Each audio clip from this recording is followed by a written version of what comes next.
A very good evening to everybody watching. Thank you for joining us tonight on the evening review. My name is Twapewa-Ashihe, your host. Tonight we are joined on the platform by Twapewa-Ashihe Mungoba. She is president of the SRC, student, it's called Unam SRC president.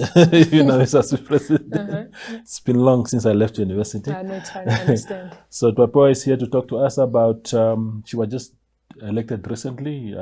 She is here to share with us her ideas for the job. Thank you, Twapewa, for coming to the platform. Congratulations, first and foremost. Thank you so much, Deva. That was a campaign and a half. How did you make it through? Because in your case, it's president for all campuses across the country. Yeah. No, thank you, Deva. Thank you very much for having me on your show. As introduced, my name is Twapewa-Ashihe Mungoba, and I'm the SRC president for all 12 campuses. Yeah.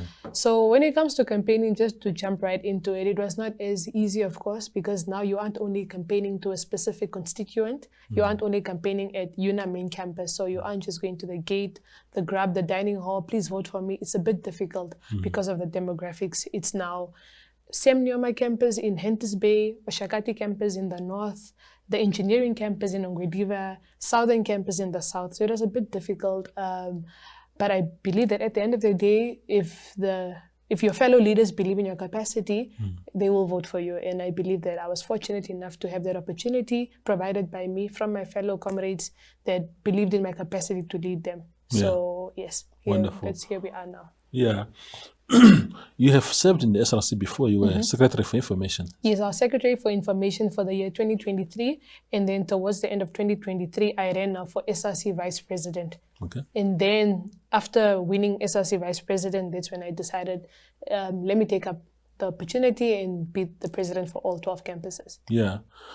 How practical is it to run all those campuses? Okay, it's not practical, but it's doable. You know, I mean, when you think about it, all 12 campuses, and you are only at main campus, it becomes a bit difficult, you know. But I think what also makes it easy is that almost all the important offices that need engagement are based off of main campus. You have the office of the registrar, main campus, the office of the buzzer, main campus, PVC, vice chancellor, they are all situated at main campus. So it becomes a bit more easy in terms of the dynamics to engage stakeholders because I'm situated at main campus as opposed to coming from a smaller satellite campus, and then there's a matter that I need to deal with, but I don't have access to the offices. So I believe because we have a management that is always ready to listen to the SRC, to the SRC president, you can approach them at any given time of the day, and you know, if their schedule allows for it, they are more than willing to hear you out and see how they can actually attend to your matter. So it becomes a bit easier when you're having a campus management that is at least willing to listen to what you have to say. Absolutely. But if there's an issue, student issue in Katima Mulilo, what are you going to do? How do you handle situations like that? Okay, so many times there are certain issues that can be dealt with on a campus level. Just to quickly shed light on the structures, every campus or each campus has a vice president that is now the highest student body on that campus. Okay. So usually matters are dealt with internally on that campus, and only if they can't be dealt with internally, when they need intervention from the dean, when they need intervention from PVC that's at main campus, that's when they bring it to my attention. So usually when it comes to matters like the example you gave, Katima Mulilo, let's say they're having a matter that they need assistance with, most cases they will try to deal with it internally. Are they able to get a resolution from their campus? Are they able to solve that matter on their campus?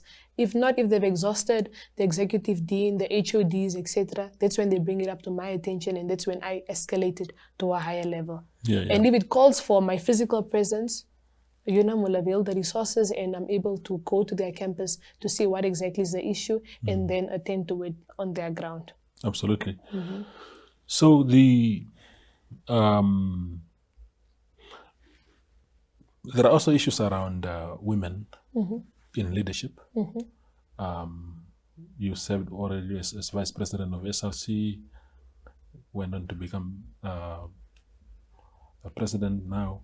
Is there a vindication of society recognizing that women are actually capable? Because I was at university for 4 years, and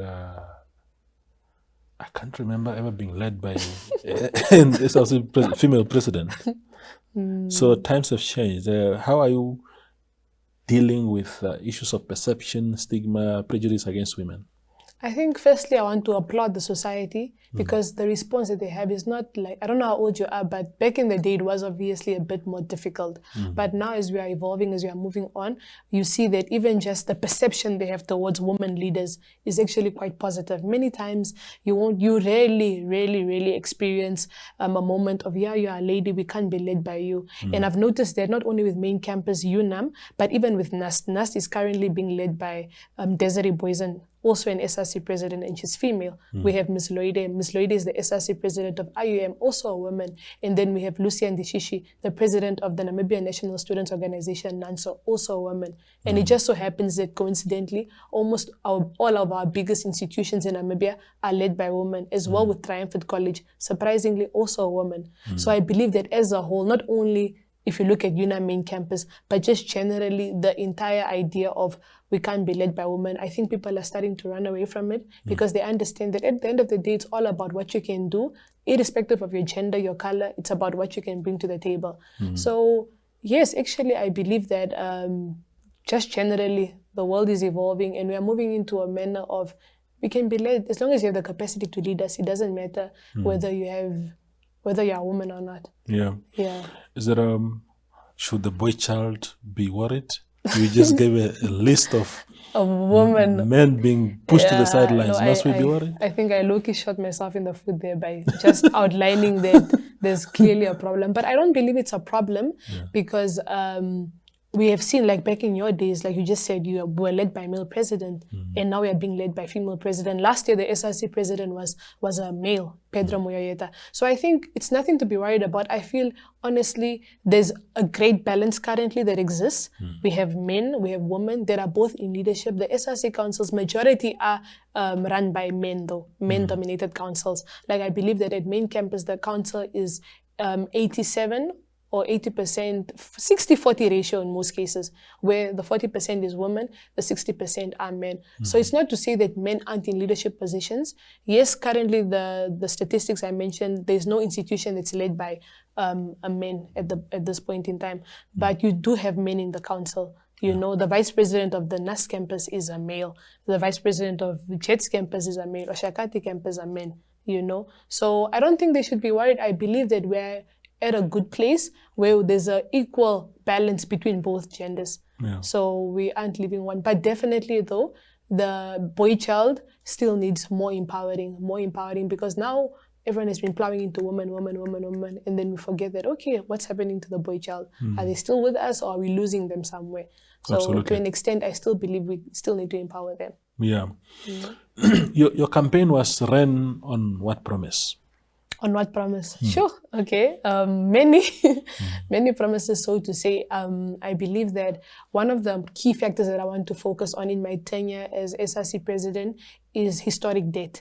I believe that is one of the most pressing issues that we have, even currently on the ground, because many students aren't able to clear their debt, you know, and to the point where even when they graduate and they obtain their degree, the university is still sitting with debt piling up from students that aren't able to afford tuition fees. So currently, I believe that my biggest challenge is to find ways on how to alleviate historic debt, even if we don't alleviate it completely, because that will be a stretch, you know. At least let's try to bring it down and see how we are able to come up with initiatives such as $1 for my fees, where we are able to fund, you know, every student to assist each other to fund each other's tuition fees, so we're able to alleviate that and bring it a bit down. So I believe historic debt is one of the biggest challenges that we face currently, and that is one of the aspects I want to look into because it affects all 12 campuses and not only the main campus, but every campus out there is faced with historic debt. Yeah.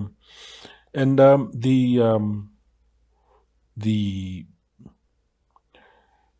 you engaging your NASFAFs and others to say, look, we are sitting with a situation here?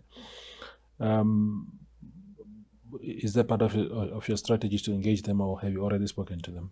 Yes, of course. In fact, I even want to applaud NASFAF as well, because just like I mentioned with our management, NASFAF is always willing to listen to us. They hear us out. They are always ready to expect a delegation, whether they're coming from Unam, IUM, NAST, they're always willing to expect that delegation.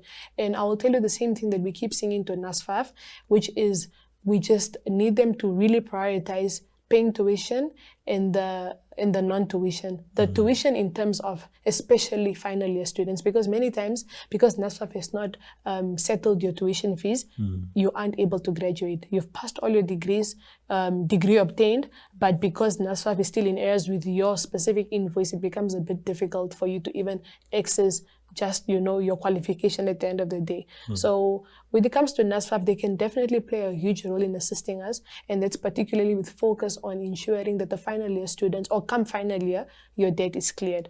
The non-tuition, I applaud them, especially now, because back in the day, I believe you guys received all your money at once, and then what would you as a 21-year-old do with 20,000? You party, many people would, because you're surprised you don't have $20,000 every day of your life. So NASFAF have revived a new system where they pay it off in monthly installments. They give you a 2,000, 2,000, 3,000, and then I think that is more feasible as well, because now when you have 2,000, you know that, okay, I need to ensure that my rent is paid. With the change, I need to use it for cab fare to go to campus, and we love that system. We applaud them for that system. I think the only thing that we can suggest on that system is to try to then start with this non-tuition payments a bit earlier, because over the years, it started off in April, but university starts in February. What are you eating in February and March? It becomes a question, So I think NASFAF is doing a great job with those monthly installments. I think we can just ask them that they then start this process a bit faster, even February, because this non-tuition is what many students use to survive. It's what many students use to print their assignments. It's what many students use to even cab to campus, those that don't live on campus. So, yes. Yeah. The final question before we go on a break, Twapewa, is I know that you are representing Unam, but there's a general across-the-board situation around student funding. I had a guest here yesterday who said that there are institutions like Velvicia University, Triumphant College, I think, where no one ever gets non-tuition fees. They are only, and people are saying, but we are also Namibians. Our only sin is to have not been at Unam or NAST, but we are just equally, what is your take on that? No, I definitely share the same sentiments. I believe if we can move into a way where even colleges, for instance, because there are a number of them, there's Velvicia, there's Atlantic, there are so many nursing facilities out there, not only nursing school, but even College of the Arts, for example, whereby they aren't part of Unam, NAST, or IUM, but they are also entitled to the non-tuition fees. And like I highlighted, that non-tuition fees assist us in many, many ways, because not all of us are fortunate to have some allowance every month from our parents, and what do we do then? Because we still need to eat, we still need to go to classes, we still need to go to school and drink something at the end of the day. So I believe that, yes, NASFAF needs to look into a plan where they're able to assist those smaller institutions, even just with non-tuition. And I believe that any amount is a starting point, it does not have to be $17K at the end of the year, but even if we can give $1,000, because I've engaged those institutions before, we build relationships with the fellow SRCs to just try to find out what are the challenges you face, how can you assist us with solving our challenges, and they've brought this to my attention as well, that one of the challenges they face is the element of receiving non-tuition. Yes, NASFAF will pay for their tuition, but what happens when you need to go to campus and you don't have funds for that? So I believe that NASFAF definitely should look into a way where they can find a way to just maximize by ensuring that all the small institutions also receive some sort of funds just to access their daily lives. Absolutely. We go for a quick break and return in a few minutes.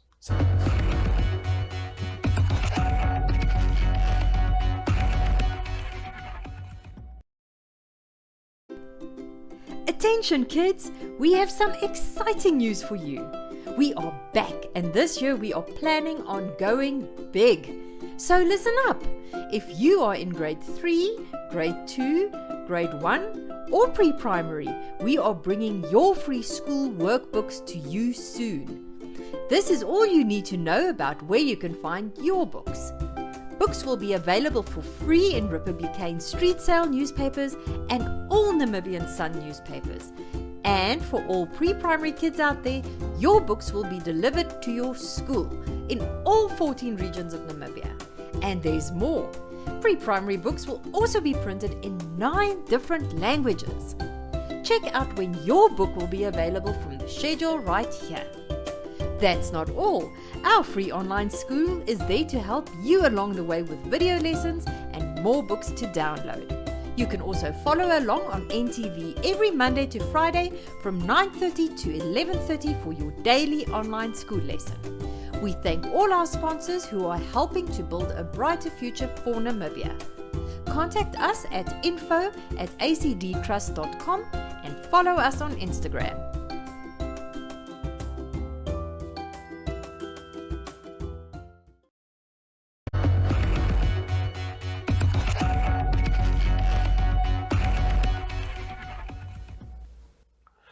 The conversation continues on the evening review. Now, Twapewa, you have really organically grew in leadership. You were part of the Children's Parliament. Back in the days debating. And also the Junior Council, I think, of the municipality here. So how impactful were those stages of your life to really now carry this burden, 12 campuses on your shoulders? I feel like, okay, 2 things. Number one, they definitely did influence or have a very large influence on, you know, just my upbringing and the way I saw myself, even in leadership. Because when you participate in societies, anything society related, even coming from primary school, you participate in your extramural activities, even if it's science fair. It doesn't have to be leadership per se, but anything even academic orientated. Your science fairs, your spelling bees, your competitions, running for prefect, nominees, you know, you move up to debating and so forth. All of that plays a role in grooming you to be a leader, because many times you don't participate in those things as an individual, but as a team. And that teaches you to be a team player, you know, to be a leader, to take charge, to take initiative. And I believe those are all elements you need into just grooming you to finally become a leader. Because when you join a science fair, many times you aren't by yourself. It's you and your partner. But then obviously within that relationship, you need to learn how to work as a team. You need to learn certain dynamics of who will take charge, who will do the presentations, who will do the writing. So I believe all of that really played a huge part of me becoming who I am today. And I'm still becoming, I'm still learning, even now in SRC. And that brings me to my second point. I don't believe that you're actually ever fully ready for a specific position. Yes, I was chairperson of my debate society, I was in science fair, I was in LRC, but all of that I don't think can really ever groom me to becoming the SRC president of all 12 campuses, because the truth is the dynamics aren't the same. Being the chairperson of the debating club is not the same as sitting in management or council meetings with the vice chancellor and PVCs and the registrar. But I think that's the beauty of it all, because you learn every single day. You understand that there is not a secret formula in perfecting how you communicate with your fellow leaders, with your students, with your constituents. There's no perfect formula as to how you ensure that things are solved. I believe it's just every day you are just learning something different. So there's no formula to it. Yes, past extramural activities really play a huge part of it, but at the end of the day, you are learning every day. So which one is your sort of a leadership approach? Unam has had some radical SRC presidents, your Job Pandas, but there are also those who are not very combative. Which formula has worked for you? Is it by being combative? Because sometimes when you're cozying up with the VCs and all these people think that you're actually on the side of management. Yeah, sell out. Yes, instead of actually running with their issues. So what has been your experience in that space? Okay, I believe that so far as it stands, maybe because I was just recently elected, I'm only a month now in office, I've not received any specific cries that needed full on radicalism. Every cry I've received are cries that you are able to, formulate. These are the challenges, these are the problems we face. Let's look at solutions and then present this to management, and we're able to come up with a solution. So far, that's the style we've been having, whereby you're able to come into a room and say that PVC, currently the students are unhappy with the way NSFAF tuitions are happening. You are able to go to the office of the bursar to have a conversation with them and see, okay, how can we both solve this matter, and how can we both engage NSFAF to ensure that matters are resolved in that manner. So far that has been the way things have been happening. It's been solutions, but there were solutions that were able to be solved just within, going to an office, a visit to the office. But definitely, if there's fire on the ground, we will shout. We will shout, definitely. You'll up the tempo. We will up the tempo, of course. So let's see how the year goes. I'm not saying there will be fire on the ground, but at the end of the day, fire comes anytime, at any given time, you understand? Yeah. So if we have to find ourselves in a situation where we definitely need to up the tempo, like you said, I believe that we'll definitely do so in an orderly fashion. What are your goals? I'm asking this because the trajectory of people who have worked, who have served in the SRC at Unam, a lot of them ended up in politics, others just in nearby fields, either politics or nearby fields. I know you're studying law there at Unam, but are you the type that will graduate, put the degree aside, become the Emma Theophilus of the next Emma Theophilus? To be honest, I don't know if it's too early to say, but I really can't say at the moment. Even if you asked me 5 years ago, did I want to become the SRC president? In fact, I did not even imagine becoming the SRC president in my wildest dreams. So I believe that these are things that happen organically. Once you're in a specific stage in your life, you see that, okay, this is what I want to do next. Currently, I'm really focused on ensuring that I deliver to the best of my abilities in terms of the office I am in right now. Whether I'll end up in politics or the corporate life or, I can't say yet. I really cannot say yet. I don't have a specific aspiration. Currently, I'm focused on ensuring that I get my degree, because at the end of the day, even though we are student leaders, we are students ourselves. And that is the biggest aim, which is to graduate, and then you take it up from there. So for now, I believe I want to graduate, of course, like my fellow students, and then we'll see from there onwards. Yeah. As we draw towards the conclusion of this conversation, do you think that the universities are producing quality output, throughputs? Because again, a week ago, I had someone in that very chair saying, they are graduate teachers and they are complaining about how they've been sitting at home for so long. Do you guys, as student leaders, assess some of these things? Of course, these are no longer your members, but your current constituents might face the same thing. How are the universities best preparing people for industries? Okay, I believe that the university is busy doing something. That's why they have many times, they offer a practical side of specific courses in specific fields. If you're doing teaching or education, you're expected to do teaching practice, where you go into the classroom and you actually have the practical side of what you're studying. If you're at NUST and you're doing your engineering, etc., you're also expected to intern somewhere to then get the practical field of it. I believe that is why we need to focus more into plowing. We need to plow more into the internship element. Yes, the universities, to a certain extent, they have your research, they have your clinical work, they have the practical work that you need to do.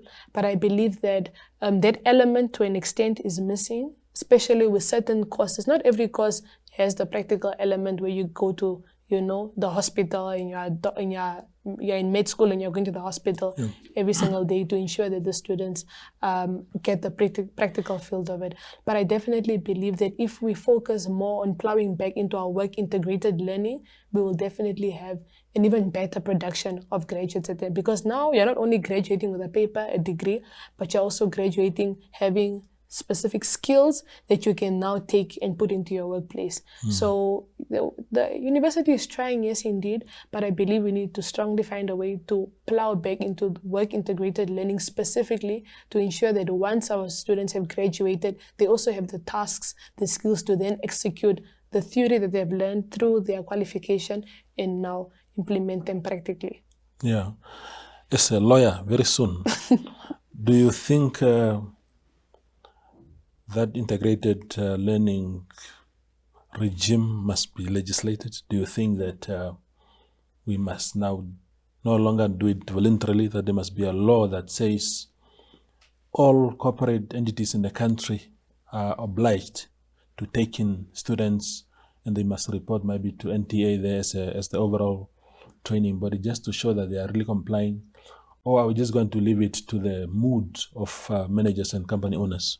No, I definitely believe though, and I'm speaking as a law student now, so let's just highlight that. But I believe we can look into legislating it because now, for example, even as a law student, there are modules, yes, or certain lecturers that say, no, you need to go to court to observe this case, you need to go to court to learn how to draft heads of argument, etc. But there's nothing compulsory that says, Monday, Tuesday, Wednesday, you're in class, Thursday, Friday, you're in court. And I believe that will really enhance even just our thinking capacity a lot better. Because when you graduate and you go into a law firm, you find the partners tell you that, listen, what you did in law school was just the theory part. It's nothing like that. This is now the real world. We need to show you how to draft heads of argument. We need to show you how to speak in front of a judge.